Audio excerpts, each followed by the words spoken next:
Praise the lord. ದೇವರ ಮಕ್ಕಳಿಗೆ ಕೃತಜ್ಞತೆಯನ್ನು ಸಲ್ಲಿಸ್ತಾ ಇದ್ದೀನಿ. ನಿಮ್ಮೆಲ್ಲರನ್ನು ಈ ತಿಂಗಳಿನ ಕೊನೆಯ ದಿವಸ ದೇವರ ಮಕ್ಕಳೇ, ನಮ್ಮನ್ನು ದೇವರು ಈ ತಿಂಗಳೆಲ್ಲ ಯಾವ ರೀತಿ ನಡೆಸಿದ್ದಾರೆ ಅಂತ ನಿಮಗೆ ಗೊತ್ತಿರಬಹುದು. ದೇವರ ನಾಮ ಮಹಿಮೆ ಹೊಂದಲಿ. ನೀವು ಕೃತಜ್ಞತೆ ಹೇಳಬೇಕು ದೇವರಿಗೆ. ಅರ್ಥ ಆಯ್ತಾ? ಈ ದಿನಕ್ಕಾಗಿ ನಾವು ತೆಗೆದುಕೊಂಡಿರುವ ವಾಕ್ಯ ಲೂಕ 19:1-10. ದೇವರ ಮಕ್ಕಳೇ, ಆಯಿತಾ? ದೇವರು ಯಾವ ರೀತಿಯಲ್ಲಿ ಇಲ್ಲಿ ಜಕ್ಕಾಯನನ್ನು ಕರೀತಾರೋ ಆ ರೀತಿ ನಮ್ಮನ್ನು ಈ ವರ್ಷ ಮುಗಿಯೋಷ್ಟರಲ್ಲಿ ನಮ್ಮನ್ನು ಈಗಲೇ ಕರೆಯೋದಕ್ಕೆ ಸಿದ್ಧತೆಯಾಗಿದ್ದಾರೆ. ಅರ್ಥ ಆಯ್ತಾ ದೇವರ ಮಕ್ಕಳೇ? ಪರಿಶುದ್ಧಾತ್ಮನ ನಾವು ಸ್ವಾಗತ ಮಾಡೋಣ. ಪರಿಶುದ್ಧಾತ್ಮನ ಐಕ್ಯತೆಯೊಂದಿಗೆ ಈ ಸೇವೆ ಮಾಡುವುದಕ್ಕೆ ನನ್ನನ್ನು ಆಯುಧಪಡಿಸಿ ಕುಳಿತಿರುವ ಪರಿಶುದ್ಧಾತ್ಮನಿಗೆ ಸ್ತೋತ್ರ. ನೀವೆಲ್ಲರೂ ಭಯಭಕ್ತಿಯಿಂದ ಸತ್ಯವೇದ ವಾಕ್ಯಗಳನ್ನು ತೆಗೆದು ನಾನು ಹೇಳಿರುವ ವಾಕ್ಯವನ್ನು ನನ್ನ ಜೊತೆಯಲ್ಲಿ ಓದಿ ನಾನು ಅದನ್ನು ಎಕ್ಸ್ಪ್ಲೈನ್ ಮಾಡುವಾಗ ನೀವು ಅರ್ಥ ಮಾಡಿಕೊಳ್ಳಬೇಕೆಂದು ಪರಲೋಕ ತಂದೆ ಹತ್ರ ನಾನು ಪ್ರಾರ್ಥಿಸ್ತೀನಿ. ಪರಿಶುದ್ಧಾತ್ಮ ನಿಮ್ಮೆಲ್ಲರನ್ನು ಗೈಡ್ ಮಾಡಲಿ. ಈ ತಿಂಗಳಿನ ನವೆಂಬರ್ ತಿಂಗಳಿನ ಕೊನೆಯ ದಿನ ದೇವರ ಮಕ್ಕಳೇ, ನಾವು ನಾಳೆ ಮೊದಲನೇ ದಿವಸಕ್ಕೆ ಡಿಸೆಂಬರ್ 1ಗೆ ನಾವು ಕಾಲಿಡ್ತಾ ಇದ್ದೀವಿ. ಅರ್ಥ ಆಯಿತಾ? ಹಾಗಾದರೆ ನಾವು 2026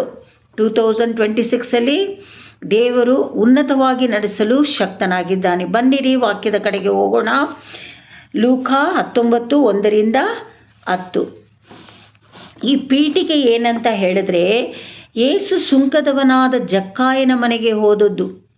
ಬಡ್ಡಿ ಕೊಡುವ ಜಕ್ಕಾಯನು ಅವರ ಮನೆಗೆ ಹೋಗ್ತೀನಿ ಅಂತ ನೋಡಿ, ಎಷ್ಟೋ ವರ್ಷಗಳಿಂದ ಯಾವಾಗಿನಿಂದ ಜಕ್ಕಾಯನು ಸುಂಕದವನಾಗಿರುವುದರಿಂದ ಎಷ್ಟೋ ಜನರಿಗೆ ಹಣವನ್ನು ಕೊಟ್ಟು ಮೋಸ ಮಾಡಿರ್ಬೋದು. ಯಾರು ಪಾಪ ಮಾಡಿಲ್ಲ, ಎಲ್ಲರೂ ಮಾಡಿರ್ತಾರೆ ಅಲ್ವಾ? ಆ ರೀತಿ ಮಾಡಿದಂಥವನಿಗೆ ಆ ದಿನ ಸಮಯ ಬಂದಿತ್ತು ಜಕ್ಕಾಯನನ್ನು ಕರೆಯುವುದಕ್ಕೆ. ಯೇಸುಸ್ವಾಮಿ ಊರುಗಳಲ್ಲಿ ಯೇಸುಸ್ವಾಮಿ ಅಂದರೆ ಅದ್ಭುತಗಳನ್ನು ಮಾಡುತ್ತಾ, ಸೌಖ್ಯಪಡಿಸುತ್ತಾ, ಸತ್ತವರನ್ನು ಎಬ್ಬರಿಸುತ್ತಾ ಈ ರೀತಿ ಹೋಗುವಾಗ ದೇವರು ಇಲ್ಲಿ ಜಕ್ಕಾಯನ ಮನೆಗೆ ಹೋಗಬೇಕು ಅಂತ ತೀರ್ಮಾನ ಮಾಡ್ತಾರೆ. ಅರ್ಥ ಆಯ್ತಾ? ಆದರೆ ಜಕ್ಕಾಯ ತುಂಬ ಕುಳ್ಳನಾಗಿದ್ದಾನೆ. ಮರದ ಮೇಲೆ ಹತ್ತಿ ಯೇಸುಸ್ವಾಮಿ ಹೆಂಗಿದ್ದಾರೆ ನೋಡೋಣ ಅಂತ ನೋಡುವಾಗ ಯೇಸುಸ್ವಾಮಿ ನೋಡಿಬಿಟ್ಟು ಹೇಳ್ತಾರೆ, ಬಾ ಕೆಳಗೆ ಇಳಿದು ಬಾ ಅಂತ, ನಿನ್ನ ಮನೆಗೆ ನಾನು ಬರಬೇಕು ಬಾ ಅಂತ. ಬನ್ನಿರಿ ವಾಕ್ಯದ ಕಡೆಗೆ ಹೋಗೋಣ. 1-2 ಓದಿಕೊಳ್ಳೋಣ. ಆತನು ಲೂಕ 19:1-2. ಆತನು ಯೆರಿಕೋ ಊರನ್ನು ಹೊಕ್ಕು ದಾಟಿ ಹೋಗುತ್ತಿದ್ದನು.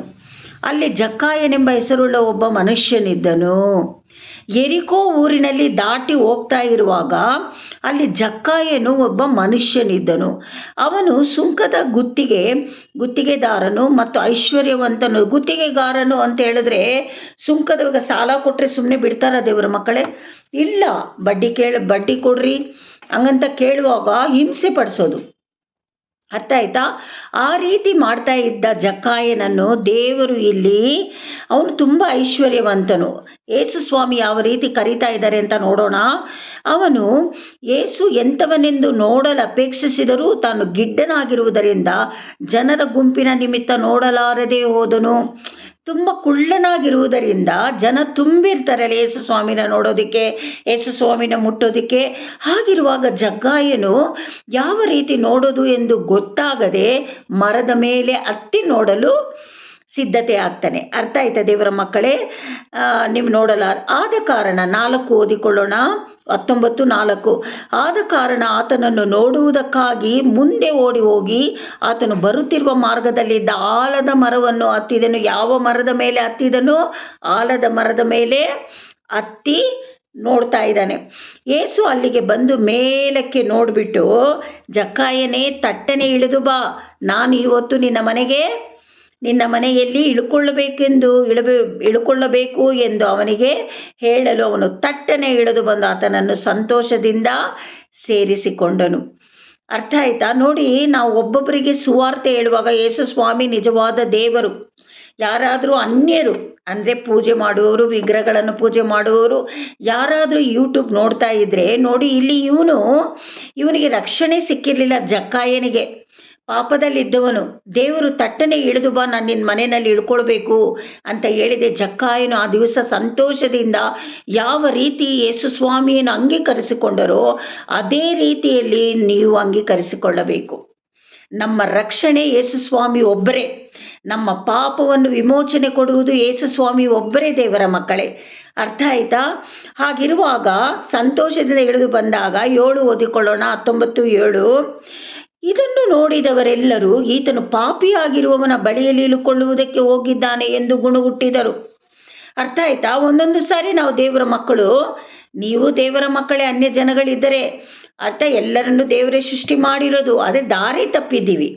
ಅರ್ಥ ಆಯ್ತಾ ದೇವರ ಮಕ್ಕಳೇ? ಹಾಗಾದರೆ ಇಲ್ಲಿ ಅಕ್ಕಪಕ್ಕದಲ್ಲಿ ಇರುವವರೆಲ್ಲ ಹೇಳೋದು ಏನು, ಇವರು ಯೇಸುಸ್ವಾಮಿನ ಮುಗಿಯೋರು ಹೋಗಿ ಪಾಪ ಮಾಡೋರ ಜೊತೆಯಲ್ಲಿ ಒಂದಾಗ್ತಾರಲ್ಲ, ಮಾತಾಡ್ತಾರಲ್ಲ ಅಂತ ಮಾತಾಡ್ಕೊಳ್ತಾ ಇರೋದು ಈ ರೀತಿಯಲ್ಲಿ ಇಲ್ಲಿ ಜನಗಳು ಮಾತಾಡ್ಕೊಳ್ತಾ ಇದ್ದಾರೆ. ಅರ್ಥ ಆಯ್ತಾ? ಆದರೆ ಜಕ್ಕಾಯನ್ ನಿಂತುಕೊಂಡು ಸ್ವಾಮಿಗೆ, ಸ್ವಾಮಿ ನೋಡು, ನನ್ನ ಆಸ್ತಿಯಲ್ಲಿ ಅರ್ಧವನ್ನು ಬಡವರಿಗೆ ಕೊಡುತ್ತೇನೆ ಮತ್ತು ನಾನು ಅನ್ಯಾಯವಾಗಿ ಯಾರಿಂದ ಏನಾದರೂ ಎಳಕೊಂಡಿದ್ದೆಯಾದರೆ 4% ಹಿಂದಕ್ಕೆ ಕೊಡುತ್ತೇನೆ ಎಂದು ಹೇಳಿದನು. ಅದುವರೆಗೂ ಪಾಪ ಏನೆಂದು ಅರಿಯದೇ ಇರುವ ಜಕ್ಕಾಯನು ಬಡ್ಡಿಗೆ ಸಾಲ ಕೊಡೋದು ಮತ್ತೆ ಮೋಸ ಮಾಡಿ ತೆಗೆದುಕೊಳ್ಳುವುದು, ಈ ರೀತಿ ಇರುವ ಜಕ್ಕಾಯನು ಆ ದಿನ ಮನ ತಿರುಗುತ್ತಾನೆ. ಅರ್ಥ ಆಯ್ತಾ ದೇವರ ಮಕ್ಕಳೇ? ಆ ದಿನ ಸಮಯ ಬಂದಿತ್ತು ರಕ್ಷಣೆ ಹೊಂದೋದಕ್ಕೆ. ಅರ್ಥ ಆಯ್ತಾ? ಈ ದಿನ ಯಾರ್ಯಾರು ವಿಗ್ರಹಗಳನ್ನು ಪೂಜೆ ಮಾಡುವವರು ಹಿಂದೂ ಅವರು ಇದ್ದೀರೋ ದಯವಿಟ್ಟು ಈ ವಾಕ್ಯವನ್ನು ನೀವು ಸರಿಯಾಗಿ ಕೇಳಿಸ್ಕೊಳ್ಬೇಕು. ಅರ್ಥ ಆಯ್ತಾ? ಈ ದಿನ ಈ ವಾಕ್ಯಗಳನ್ನು ನೀವು ಕೇಳುವುದಾದರೆ ಈ ದಿನ ನಿಮ್ಮ ಕುಟುಂಬದಲ್ಲಿ ನಿಮಗೆ ರಕ್ಷಣೆ ಉಂಟಾಯಿತು ಅಂತಲೇ ಅರ್ಥ. ಆಮೇಲೆ 19:9 ಓದಿಕೊಳ್ಳೋಣ. ಅದಕ್ಕೆ ದೇವರು ಯೇಸು ಸ್ವಾಮಿ ಏನು ಉತ್ತರ ಕೊಡ್ತಾರೆ, ನಾನು ಎಲ್ಲ ಕೊಟ್ಟುಬಿಡ್ತೀನಿ ದೇವರೇ, ನಾನು ಯಾರ್ಯಾರ ಹತ್ರ ಏನೇನು ತೊಗೊಂಡೆ, ಯಾರ್ಯಾರ ಹತ್ರ ಮೋಸ ಮಾಡಿ ತೊಗೊಂಡೆ ಅವರೆಲ್ಲರಿಗೂ ನಾನು ವಾಪಸ್ ಕೊಟ್ಟುಬಿಡ್ತೀನಿ ಅಂತ ಜಕ್ಕಾಯನು ಯೇಸು ಸ್ವಾಮಿ ಹತ್ರ ಹೇಳ್ತಾ ಇರೋದು. ಆಗ ಯೇಸು ಸ್ವಾಮಿ ಉತ್ತರ ಕೊಡ್ತಾ ಇದ್ದಾರೆ, ಈ ಹೊತ್ತು ಈ ಮನೆಗೆ ರಕ್ಷಣೆ ಆಯಿತು. ಅರ್ಥ ಆಯ್ತಾ?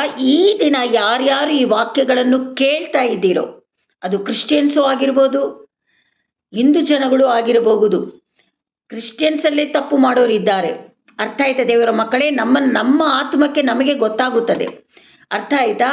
ಈ ದಿನ ಈ ವಾಕ್ಯ ಕೇಳುವವರು ಜಕ್ಕಾಯನಾಗೆ ಯೇಸು ಸ್ವಾಮಿಯನ್ನು ನೋಡಿ, ಯೇಸು ಸ್ವಾಮಿಯನ್ನು ಸೇವಿಸಿಕೊಂಡು, ನಾನು ಈ ದಿನ ಯಾರ್ಯಾರ ಹತ್ರ ತಪ್ಪು ಮಾಡಿ ತೆಗೆದುಕೊಂಡಿದ್ದೇನೆ, ಯಾರ್ಯಾರಿಗೆ ಮೋಸ ಮಾಡಿದ್ದೀನಿ, ಯಾರ್ಯಾರಿಗೆ ಕೆಟ್ಟದಾಗಿ ನಾನು ನೋಡಿದ್ದೀನಿ, ಕೆಟ್ಟದ ಮಾತುಗಳನ್ನು ಮಾತಾಡಿದ್ದೀನಿ, ತಂದೆ ತಾಯಿಯನ್ನು ಗೌರವಿಸ್ತಾ ಇಲ್ಲ, ಈ ರೀತಿ ಪಾಪಗಳಿದೆ ದೇವರ ಮಕ್ಕಳೇ. ಹಾಗಿರುವಾಗ ಅಂಥವರು ಈ ದಿನ ಮನ ತಿರುಗಬೇಕು.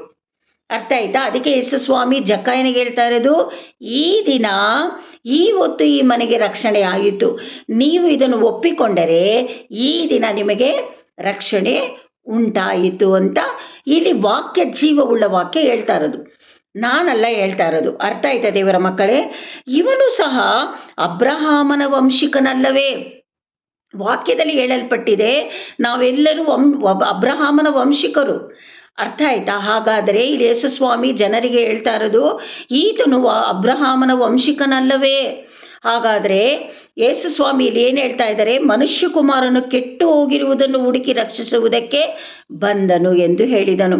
ನೋಡಿ, ತಪ್ಪು ಮಾಡದೇ ಇರುವವರು, ಸದಾ ಯೇಸು ಸ್ವಾಮಿಯನ್ನು ಆರಾಧಿಸುವವರು, ಪಾಪ ಮಾಡದೆ ಪರಿಶುದ್ಧತೆಯಾಗಿರೋರಿಗೋಸ್ಕರ ಯೇಸು ಸ್ವಾಮಿ ಬರಲಿಲ್ಲ. ಅರ್ಥ ಆಯ್ತಾ? ಪಾಪಿಯಾಗಿರುವವರನ್ನೇ ಹುಡುಕಿಕೊಂಡು ಬರೋದಕ್ಕೆ, ಕೆಟ್ಟು ಹೋದ ಮನುಷ್ಯರನ್ನು ಹುಡುಕಿಕೊಂಡು ಬರುವುದಕ್ಕೆ ಯೇಸು ಸ್ವಾಮಿ ಈ ಲೋಕಕ್ಕೆ ಬಂದಿದ್ದು. ಹಾಗಾದರೆ ಈ ವಾಕ್ಯ ಕೇಳುವವರು ಈ ದಿನ ನಿಮಗೆ ರಕ್ಷಣೆ ಆಯಿತು ಅಂತ ವಾಕ್ಯ ಮಾತಾಡ್ತಾ ಇದೆ ಅಂದರೆ ನಿಜವಾಗಲೂ ನಿಮಗೆ ರಕ್ಷಣೆ ಉಂಟಾಗಿದೆ. ಇದನ್ನು ನಂಬೋದಾದರೆ ಕರಗಳನ್ನೆತ್ತು ಜಯಘೋಷ ಮಾಡ್ರಿ. ಈ ಸಬ್ಬ ದಿನ ನೋಡಿ, ಯಾರ್ಯಾರು ಹಿಂದೂ ಮನುಷ್ಯರು ನೋಡ್ತಾ ಇದ್ದೀರೋ ದಯವಿಟ್ಟು ತಂದೆ ತಾಯಿಗಳೇ, ಅಣ್ಣ ತಮ್ಮಂದಿರೇ, ಮಕ್ಕಳೇ, ಇದನ್ನು ಅಂಗೀಕರಿಸ್ಕೊಳ್ರಿ. ಈ ದಿನ ನಿಮಗೆ ರಕ್ಷಣೆ ಉಂಟಾಗುತ್ತದೆ. ಯೇಸು ಸ್ವಾಮಿಯನ್ನು ಅಂಗೀಕರಿಸಿಕೊಂಡು ಪಕ್ಕದಲ್ಲಿ ಯಾವ ಆಲಯ ಇದ್ರೂ ಅಲ್ಲಿ ನೀವು ಹೋಗಬಹುದು. ಯಾಕಂದರೆ ನಿಮ್ಮ ಬಗ್ಗೆ ದೇವ್ರಿಗೆ ಗೊತ್ತಿದೆ. ಅರ್ಥ ಆಯ್ತಾ? ನೀವು ಯಾವ ರೀತಿಯಲ್ಲಿ ಅಂಗೀಕರಿಸ್ಕೊಂಡು ಹೋಗ್ತೀರಾ ಎಂದು ಯೇಸು ಸ್ವಾಮಿ ನಿಮ್ಮನ್ನು ನೋಡ್ತಾ ಇರ್ತಾರೆ. ಯಾವ ಆಲಯಕ್ಕೆ ನೀನು ಹೋದೆ ಅಂತ ದೇವ್ರು ನೋಡೋದಿಲ್ಲ, ನಿನ್ನ ಆತ್ಮದಲ್ಲಿ ಯಾವ ರೀತಿ ನೀನು ನಂಬಿ ಹೋಗಿದೀಯಾ ಅನ್ನೋದೇ ಯೇಸು ಸ್ವಾಮಿ ನೋಡೋದು. ಆವಾಗ ನಿನಗೆ ರಕ್ಷಣೆ ಉಂಟಾಯಿತು ಎನ್ನುವ ಈ ವಾಕ್ಯ ನಿನ್ನ ಮೇಲೆ ಚಲಿಸುತ್ತದೆ. ಅರ್ಥ ಆಯ್ತಾ ದೇವರ ಮಕ್ಕಳೇ? ಈ ವಾರವೆಲ್ಲ ಈ ವಾಕ್ಯ ನಿಮ್ಮನ್ನು ಆಶೀರ್ವದಿಸಲಿ. ನಡೆಸಲಿ ಎಂದು ಪರಿಶುದ್ಧಾತ್ಮನ ಕರದಲ್ಲಿ, ನೋಡುವವರನ್ನು ಪರಿಶುದ್ಧಾತ್ಮನ ಕರದಲ್ಲಿ ಒಪ್ಪಿಸಿಕೊಡ್ತಾ ಇದ್ದೀನಿ. ಅರ್ಥ ಆಯ್ತಾ? ಸಂತೋಷದಿಂದ ಆಲಯಗಳಿಗೆ ಹೋಗೋಣ. ಕರ್ತನು ಮಾಡಿರುವ ಒಂದೊಂದು ಉಪಕಾರಗಳನ್ನು ನೆನಪು ಮಾಡಿಕೊಂಡು ಆತನ ನಾಮವನ್ನು ನಾವು ಘನಪಡಿಸುವುದಕ್ಕೋಸ್ಕರ ಹೋಗೋದು. ಏಕೆಂದರೆ 6 ದಿವಸ ದೇವರು ಸೃಷ್ಟಿ ಮಾಡಿದನು. ಲೋಕದಲ್ಲಿ ಎಲ್ಲ ಮನುಷ್ಯರನ್ನು, ಗಿಡಮರಗಳನ್ನು ಎಲ್ಲವನ್ನು ದೇವರು ಸೃಷ್ಟಿ ಮಾಡಿ 7ನೇ ದಿವಸದಲ್ಲಿ ವಿಶ್ರಾಂತಿ ಪಡಿಬೇಕು ಅಂತಲೇ ಯೇಸು ಸ್ವಾಮಿ ಹೇಳಿರೋದು. ಹಾಗಾದರೆ ನಾವು ಆಲಯಕ್ಕೆ ಏನಕ್ಕೆ ಹೋಗ್ತಾ ಇದ್ದೀವಿ ಅಂತ ಹೇಳಿದ್ರೆ, ಒಟ್ಟಾಗಿ ಕೂಡಿ ಆತನ ನಾಮ ಮಹಿಮೆ ಪಡಿಸುವುದಕ್ಕೋಸ್ಕರ ಹೋಗ್ತಾ ಇದ್ದೀವಿ. ಅರ್ಥ ಆಯ್ತಾ ದೇವರ ಮಕ್ಕಳೇ? ನೀವು ಹಿಂದೂ ಜನಗಳಾಗಲಿ ಯಾರೇ ಆಗಲಿ ಪಕ್ಕದಲ್ಲಿರುವ ಆಲಯಗಳಿಗೆ ಹೋಗಿ ನೀವು ಸಂತೋಷದಿಂದ ಆತನ ನಾಮವನ್ನು, ನಿಮಗೆ ಆಡಕ್ಕೆ ಬರದೇ ಇದ್ರೂ ಕೈ ಜೋಡಿಸ್ಕೊಂಡು ಆತನ ಮುಗಿತೀರಲ್ಲ, ಕರ್ತನಿಗೆ ಖಂಡಿತವಾಗಲು ನಿಮ್ಮನ್ನು ಆಶೀರ್ವದಿಸ್ತಾರೆ. ಅರ್ಥ ಆಯ್ತಾ? ದೇವರು ನಿಮ್ಮೆಲ್ಲರನ್ನು ಆಶೀರ್ವದಿಸಲಿ. God bless you.